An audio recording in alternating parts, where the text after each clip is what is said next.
Whether it's her somewhat skimpy outfits, seemingly infinite optimism, or ability to dance her way through any tough situation, Shantae has proven to be a pretty popular and compelling throwback to the earlier days of 2D platforming over the years. Risky Revolution has had a rocky road getting released, though, after being shelved back when it was originally made as a follow-up to the modestly successful original. Now, many years and a number of systems later, it has finally gotten to see the light of day, featuring an obviously more old-school feel, but still likely having appeal for franchise fans. It seems that her nemesis Risky Boots has come up with a diabolical way to allow her to attack and plunder any town she'd like from the comfort of her pirate ship. Rather than coming up with the means to bring her minions inland, she'll use technology to rotate the land itself, bringing cities to her instead. Rather than take the time to consider how crazy ridiculous this would be, Shantae will need to dash into action to stop her. If you've enjoyed her titles on Switch, for the most part the style of play should feel familiar to you.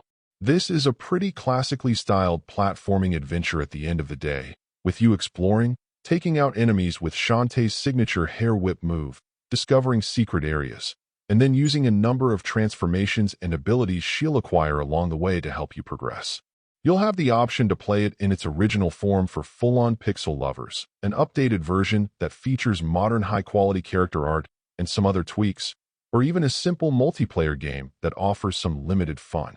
For the most part, the challenge is more consistent with older handheld games, a little more aggravating in spots with more respawning enemies to make up for the shorter overall length of the adventure, but that compact nature also makes for less overall filler. While the constraints of the older system didn't allow for quite as much visual flair as we've seen in more recent titles, some tricks like moving between the background and foreground that are featured do at least help to compensate with some creativity.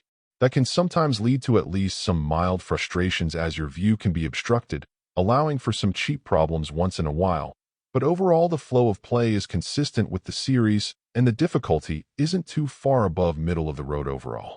For true Shantae fans, or retro gamers who love to feel like they're revisiting titles from the past, this is a pretty solid option to have available. The design is pretty smart, the story and characters are as goofy as ever, and within the confines of the older system the game plays pretty well. If you're just new to the franchise, or aren't necessarily a fan of old handheld gaming, you'd likely be better off going with one of the modern titles to cut your teeth on first, knowing that you could always return for this one later. It's a good time, but it's still a bit of a step back in terms of the overall experience. Overall, my final score for the game ended up being a 7.7.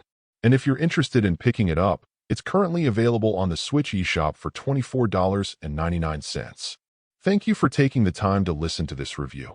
And if you'd like more information or ideas of indie games worth checking out on the Switch or the Switch 2, be sure to click on the link provided in the description. Until next time.